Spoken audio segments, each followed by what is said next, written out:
ప్రకృతి వ్యవసాయంలో 18 ఏళ్ల అనుభవం. సేంద్రియ పద్ధతిలో పండించిన ఆర్గానిక్ బియ్యం, మచిలీపట్నం సన్న బియ్యం, 1 సంవత్సరం పాత బియ్యం, 25 కేజీల బస్తా కేవలం 1750 రూపాయలు మాత్రమే. మరిన్ని వివరాలకు సంప్రదించండి 7908679140. బ్రదర్, ఈరోజు జయహో బీసీ అంటూ తెలుగుదేశం కార్యక్రమం. ఆల్రెడీ అన్ని సామాజిక వర్గాలకి న్యాయం చేసేసామని చెప్పి సామాజిక సాధికార యాత్ర ద్వారా ప్రజల్లోకి వెళ్తూ ఉంది వైసీపీ. సో దీన్ని ఏంటి, ఈ రెండిట్లో మీరు తేడా ఏం గమనించారు? అన్ని సామాజిక వర్గాలకి న్యాయం చేశారా? నాకు తెలిసి ఈ రాష్ట్రంలో ఒకే సామాజిక వర్గానికి తప్పితే ఎవరికీ న్యాయం జరగలేదు. అన్ని వర్గాలు, అన్ని కులాలు, అన్ని మతాలు బాగా ఇబ్బంది పడ్డటువంటి పరిస్థితి ఎప్పుడైనా ఉందా అంటే ఈ 2019 నుంచి 2024 మధ్యలో ఈ గవర్నమెంట్ వచ్చిన తర్వాత ఎస్సీల మీద, ఎస్టీల మీద, బీసీల మీద, మైనార్టీల మీద దాడులు చేసినటువంటి పరిస్థితి. బీసీలను మీరు చూసినట్టయితే నడి బజార్లో పండబెట్టి కుతికోసినటువంటి పరిస్థితి. అలాగే మైనార్టీల ఆస్తులు లాక్కొని వాళ్ళని ఇంట్లో నుంచి బయటికి లాగి పడేసి కొట్టినటువంటి పరిస్థితి. ఎస్సీలని చంపి శవాన్ని డోర్ డెలివరీ చేసినటువంటి పరిస్థితి.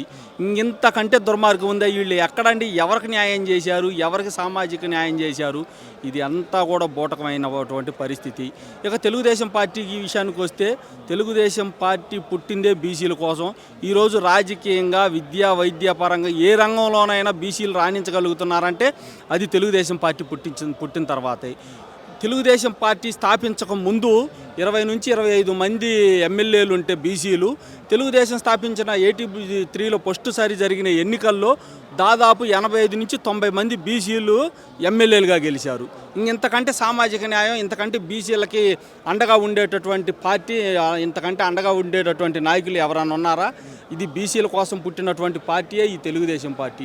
ఈరోజు రాష్ట్రంలో కానీ ఎక్కడ చూసినా సరే చంద్రబాబు నాయుడు కానీ బీసీలతోనే ప్రభుత్వాన్ని కానీ పాలన ఏదైనా సరే ముందుకు తీసుకెళ్లే పరిస్థితి. కానీ ఈ జగన్మోహన్ రెడ్డి ఓట్లు వేయించుకోవటానికి, ఓట్లు వేసుకున్న తర్వాత అధికారంలోకి వచ్చినాక దాడులు చేయడానికి ఈ బీసీలను ఉపయోగిస్తుంటున్నాడు.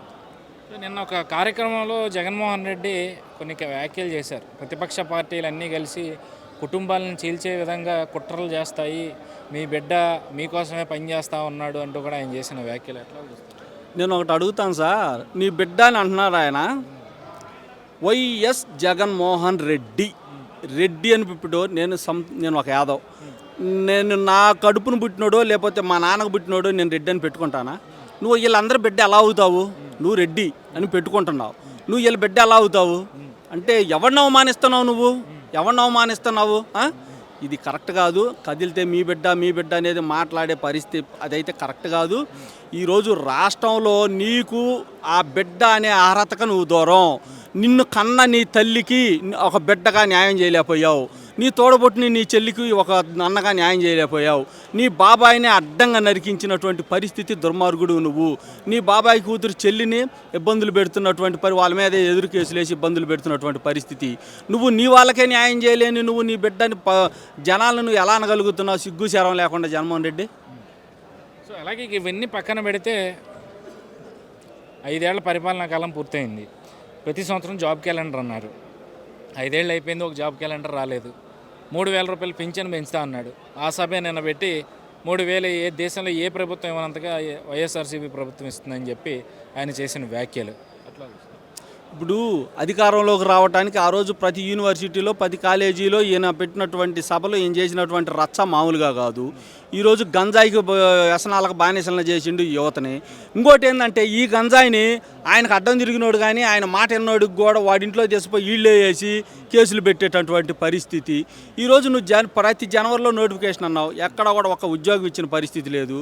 ఈరోజు అంగన్వాడీలు కానీ, ఆశా వర్కర్లు కానీ, మున్సిపల్ కార్మికులు కానీ, మీ సైన్యమైనటువంటి వాలంటీర్లు కూడా అందరూ సమ్మెలోకి వచ్చినటువంటి పరిస్థితి. రేపో మాపో విఆర్ఓలు కూడా సమ్మెలోకి వచ్చే పరిస్థితి. నువ్వు ఇవ్వాల్సినటువంటి ఉద్యోగాలు ఇవ్వకుండా ఉన్న ఉద్యోగస్తుల్ని ఇబ్బందులు పెడుతున్నటువంటి పరిస్థితి. ఇక నువ్వు ఎక్కడా చెప్పుకోవటానికి ఏదో మేకపోతు గాంభీర్యం ప్రదర్శించటమే కానీ నువ్వు ఎక్కడా కూడా ప్రజలకు చేసినటువంటిది లేదు, నువ్వు జాబులు ఇచ్చినటువంటి పరిస్థితి లేదు. యువతనే ఆగం చేసినటువంటి ముఖ్యమంత్రి ఎవడన్నా ఉన్నాడంటే జగన్మోహన్ రెడ్డి. ఈరోజు ఇంకా చెప్తున్నాను, నేను బీసీల్లో ఉన్న బీసీలు నాకు ఎట్లా అండి? నీ బీసీలు మీ బీసీలు ఉన్న కాడ ఎన్నికల్లో రావడానికి బీసీలను అడ్డం పెట్టుకొని గెలిచావు. ఎన్నికల్లోకి వచ్చినాక ప్రతిపక్షాలను తిట్టడానికి బీసీలు చేత ప్రెస్ మీట్లు పెట్టి ప్రతిపక్షాలను తిట్టించావు. ఇప్పుడు వాళ్ళకి మీరు బూతులు తిట్టారంట, మీరు అట్ట చేశారంట, సర్వేలో మీకు గెలుపు లేదు, మీరు అందుకని ఓడిపోతారు మిమ్మల్ని వాళ్ళ సీట్లు తీసేసావు. ఇదేనా నీకు సామాజిక న్యాయం? ఇదేనా? ఇదే ఉంటే పక్కన మీరు చూశారు గురిజాల మొన్న ఒక మాజీ ఎమ్మెల్యే ప్రస్తుత ఎమ్మెల్సీ జంగా కృష్ణమూర్తి గారు చెప్తున్నారు, ఒక చిన్న రెవెన్యూ ఆఫీసర్ చేత ఒక రైతుకి ఒక చిన్న పని చేయించుకోలేకపోయాను, నేను ఒక ఎమ్మెల్సీ ఉండి ఒక మాజీ ఎమ్మెల్యేనయ్యండి అని. నీ పార్టీకి సంబంధించిన ఎమ్మెల్యే, వైసీపీకి సంబంధించిన ఎమ్మెల్సీ అతను, బీసీసీఎల్ మీ వైసీపీ విభాగం బీసీసీఎల్ రాష్ట్ర అధ్యక్షుడు. అతను ఒక బీసీ కాబట్టి ఒక పని చేయించుకోలేకపోయాడు. నీ సోటమాట నాయకుడు, నీ సామాజిక వర్గం నాయుడు, గ్రామ స్థాయిడు కూడా ఎస్పీ కాడిని కలెక్టర్ కాడికి పోయి పని చేయించగలుగుతున్నాడు. ఒక ఎమ్మెల్సీ మాజీ ఎమ్మెల్యే ఒక బీసీ రాష్ట్ర అధ్యక్షుడిని నువ్వు చిన్న పని చేయించుకోలేని పరిస్థితిలో ఉన్నాడు.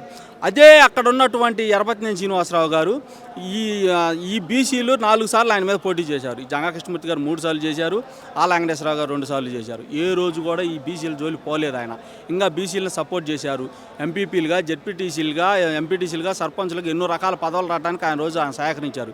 ఈ రోజు కూడా చూస్తే ఆయన అటుపక్క కానీ ఇటుపక్క కానీ ఆయన ఎక్కడైనా ప్రెస్ మీట్ పెడితే పక్కన బీసీలనే కూర్చోబెట్టుకొని ఒక బీసీల సోదర భావంతో సొంత తమ్ముళ్ళు లాగా చూసుకునే పరిస్థితి ఎర్రపతినేని శ్రీనివాసరావు గారు.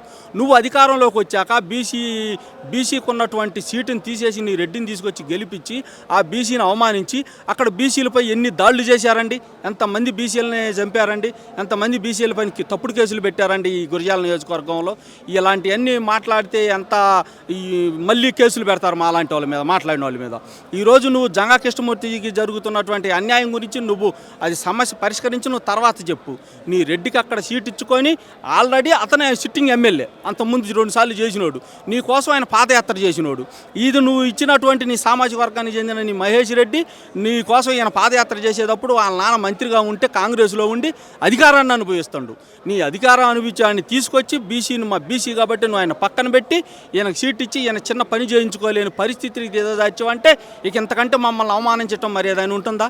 అందుకని ఇప్పటికైనా బీసీలు మొత్తం కూడా గ్రహించి ఒక గురిజాల నియోజకవర్గమే కాదు రాష్ట్రం మొత్తం కూడా ఈ బీసీలు కలిసికట్టుగా ఈ వైసీపీ పార్టీని ఓడించాలి. లేకపోతే మన మనుగడ ఉండదు, మన బీసీలు అనేవాడు బతికే పరిస్థితి ఉండదు.